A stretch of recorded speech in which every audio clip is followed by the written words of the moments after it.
नूरे रमज़ान में खुशामदीद। और नईमा जी हमें बताने लगी हैं कि स्किन के लिए ज़बरदस्त कोई रेमेडी क्या है आज केले के साथ। अच्छा, स्किन के साथ, स्किन के लिए ना सिर्फ 2 रुपए में बनने वाली रेमेडी है, ठीक है। बहुत ही लो कास्ट है इसकी, लेकिन जिन्होंने स्किन ख़राब कर ली अपनी फार्मूला क्रीमें लगा लगा के, या स्किन जिनकी पतली हो गई या बहुत ज़्यादा चूल्हे का काम करते स्किन बर्न हो जाती है, तो उनके लिए सिर्फ 2 से 3 रुपए के अंदर अंदर ये ऐसी क्विक रेमेडी है कि आप लोग इसको अगर डेली इस्तेमाल करेंगे तो आपकी स्किन जो है वो रिपेयर हो जाएगी। बेशक स्किन खराब हो गई है, लेकिन आप लोगों ने परेशान नहीं होना, मैं हूं आप लोगों को बताने के लिए। बिल्कुल। इसके अंदर मैंने लिया है सिर्फ एक छोटा सा 1 इंच का टुकड़ा, ये देखिए मैंने इसके अंदर लिया है बनाना, और साथ में ये थोड़ा सा ही पीस, इतना सा जाएगा उबले हुए आलू का, ठीक है, 1 इंच का पीस, ठीक है। इसके अंदर ये हमने इसको मैश कर लेना है। अब इसकी बाइंडिंग जिससे करनी है वो सीक्रेट है, वो करनी है हमने पिसी हुई चीनी के साथ। अच्छा, हाँ, पिसी हुई चीनी के साथ। और अगर किसी की स्किन ड्राई है तो वो इसके अंदर थोड़ा सा 2 से 3 ड्रॉप दूध डालना चाहे तो डाल ले, अदरवाइज ये इसी के साथ हो जाएगी। आप लोगों ने इसको जब स्किन के ऊपर लगाना है, स्किन के ऊपर लगाने से ये अपर लेयर जो मुलाजमा है या स्किन जो बर्न हो गई है, या हाथों की स्किन जो बर्न हो जाती है, आलू को उबालना जरूरी उबला है? हुआ आलू, हाँ जी, उबला हुआ आलू, क्योंकि इसकी डिफरेंट रेमेडी है ना। जो हम कच्चा आलू या कच्चा आलू का जूस लगाते हैं ना, वो है वाइटनिंग के लिए, एंटी एजिंग के लिए। ये है स्किन जो बर्न हो गई, जो स्किन झुलस गई है, या स्किन जो बर्बाद होगी, पतली हो गई है, स्किन की जो लेयर है उसको रिकवर करने के लिए, ठीक है। आप लोग परेशान नहीं हो, ये एक छोटी सी रेमेडी है, 2 से 3 रुपए में बनने वाली, और इंशाल्लाह आपके महंगे महंगे जो ट्रीटमेंट है उनसे आप लोगों की जान छूट जाएगी। चेहरे पे लेप बना के रखें, चेहरे पे लेप बनाए, ठीक है। ये देखिए ना, इस तरीके से ये देखिए, आपने लगाना ये है 20 से 25 मिनट, ठीक है, ठीक है। हाँ, ये सिर्फ 2 सस्ती सी रेमेडी घर में, हर घर में मौजूद होती। चीनी भी है, केला भी होता है, आलू भी है, लेकिन आलू उबला हुआ जाएगा। क्या बात है, जबरदस्त नईमा जी, थैंक यू सो मच। एक और ज़बरदस्त रेमेडी के साथ इस्तेमाल करके देखिएगा। मेरे पास अल फैसल जो है उनके यहाँ पर अल फैसल फूड कैनर्स जो है उनकी तरफ से दिखाइएगा जी, कितने ज़बरदस्त कैन में खाने जो है वो दस्तयाब हैं। इनके तरफ से भी अगर आपको पैक चाहिए तो इनके पास इनके किचन से पैक हुए हुए घरेलू टाइप के खाने, टेस्ट वाले खाने इनकी टिन्स में इस तरह के पैक होते हैं। और अगर आपने अपने किसी प्यारे को दूर दराज मुल्क से बाहर, दूर शहरों में अगर कहीं किसी को भेजने, तो आप इनके पास अपना घर का खाना लेके जाएं, पके हुए खाने अपनी अम्मी के, अपने घर वालों के, बड़ों के हाथ के, और उसके बाद इसमें पैक करवाएं, जो कि 6 महीने तक बिल्कुल सही रहते हैं। आप उसको फ्रिज में ना भी रखें, घर के किसी भी कोने में रखें, तब भी ख़राब नहीं होते। आज ये कौन सा खाना है जो कितना पुराना है, ये बताइएगा जी। ये चिकन चने हमने बनाए हैं, आज फ्रेश बनाए हैं। ये इसमें डाल के पैक करेंगे और फिर आपको ये ला के देंगे इंशाल्लाह नेक्स्ट टाइम। और ये कहाँ पे जा सकते हैं, कहाँ पे ले सकते हैं हम लोग?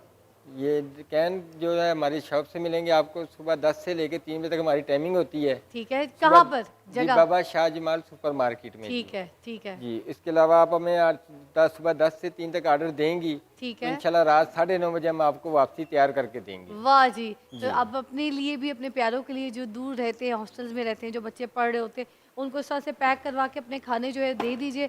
उनके लिए महीने महीने का स्टॉक कर दीजिए, ताकि आप यहाँ पर आसानी वाली ज़िंदगी गुजारें और अपने हाथ के पके हुए जायके खिलाएं। काशिफ साहब, जैसे हम कोई नई रेसिपी किचन में बनाते हैं और उसमें सपोज़ आलू हर एक के साथ पक जाता है, और हमने एकदम से आलू को किसी ऐसी सब्ज़ी या किसी ऐसी चीज़ के साथ पका लिया जो नहीं हो सकता, बट हमने ट्राई किया, ठीक है। अब वो भले अच्छी बनी, बुरी बनी, बट वी ट्राइड। अगर हम उसको उस पे बैठ के रोना शुरू कर दें कि यार ये बर्बाद हो गया, ये क्या किया मैंने, अब तो ये कुछ नहीं हो सकता, मैंने क्यों की, ये की, तो आगे की तो फिर हांडियाँ अब नहीं पकने वाली, ना तो घर वालों को फिर खाना मिलने वाला है। बड़ी अच्छी बात आपने की। रिग्रेट के बारे में कहते हैं कि ये एक ऐसी चीज़ है जो आपको उस वक़्त के हालात में चीज़ों का मज़ा लेने से रोक लेती है। यानी आज की ज़िंदगी में जो एंजॉय करना था, जैसे आपने मिसाल दी, ज़िंदगी भी एक डिश है ना, ज़िंदगी भी तो एक फूड है ना, ज़िंदगी भी तो एक खुराक है ना। इस ज़िंदगी को जो मैंने आज एंजॉय करना था, इसके ऊपर मेरा माजी आकर बैठ गया, वो जगह जगह मुझे रोकता है।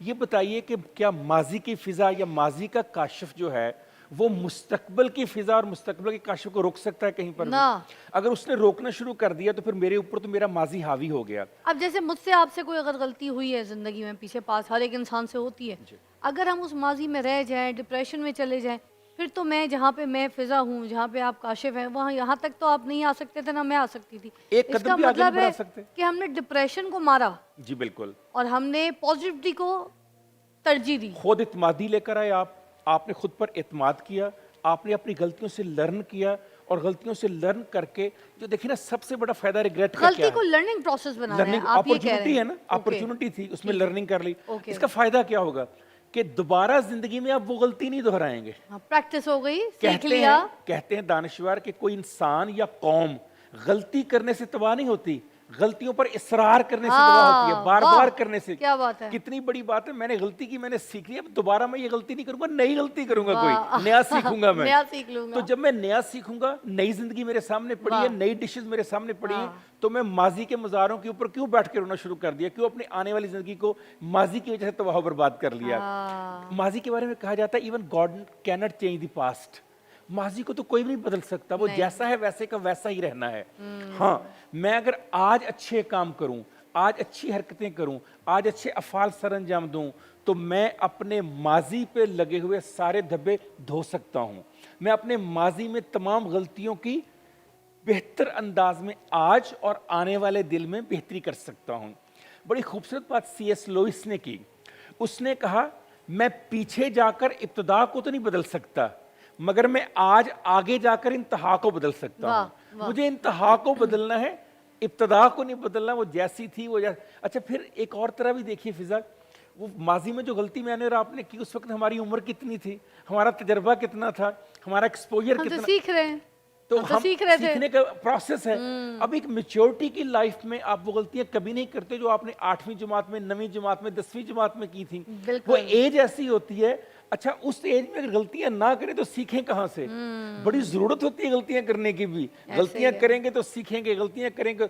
जब ये पेंसिल बननी थी ना, ये जो लेड पेंसिल है अमेरिका में, तो इसके पीछे इंजीनियर ने इरेजर लगा दिया। मालिक ने कहा, ये तुमने इरेजर क्यों लगाया, हम तो पेंसिल के पैसे ले रहे हैं। बड़ी बहस हुई। उस इंजीनियर की आखिरी दलील ये थी, सर ये इरेजर ये साबित करता है कि दुनिया का हर इंसान गलती कर सकता है, मगर उस गलती को मिटाकर दोबारा ठीक भी कर सकता है। तो जिंदगी में अल्लाह ताला ने मुझे और आपको इरेजर दिया। वो कौन सा इरेजर है? एलिमिनेट कैसे करते हैं कि आप आगे बढ़ें, उस गलती से सीख कर अगला कदम बढ़ाएं, और अगला कदम आपको बताएगा पिछले कदम ने कहाँ आपको रोका था, कहाँ आपके लिए मसला पैदा किया था, कहाँ आपके लिए प्रॉब्लम पैदा की थी। रिग्रेट में दो चीजें बड़ी अहम है, उनसे बचने की जरूरत है, एक रिमोर्स और एक गिल्ट। फर्क क्या है? जो होता है ना रिग्रेट, पछतावा, वो होता है तखय्युल में या इरादे में। जो होता है ना रिमोर्स, उसमें आप बाकायदा माजी में रहना शुरू कर देते हैं और अपने आप को दुख देना शुरू कर देते हैं। और गिल्ट में क्या होता है, बाकायदा बीमारी हो जाती है, आपको एहसास कमतरी का शिकार हो जाते हैं, गुनाह हर वक्त आपके ऊपर तारी हो जाता है। तो अल्लाह ताला ने तो कहा कि मैं माफ करने, उसने कहा मेरी रहमत मेरे गजब से ज्यादा है, तो फिर मैं उसकी रहमत के ऊपर क्यों नहीं आता, मैं उसके गजब के ऊपर क्यों आ रहा हूँ।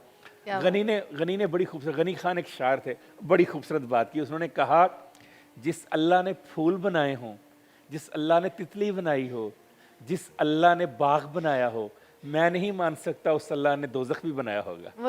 क्या बात की है, बहुत प्यारी, बहुत प्यारी, बहुत प्यारी बात। बहुत जरूरत है कि हम जिंदगी को जन्नत बनाएं। वो किस तरह से?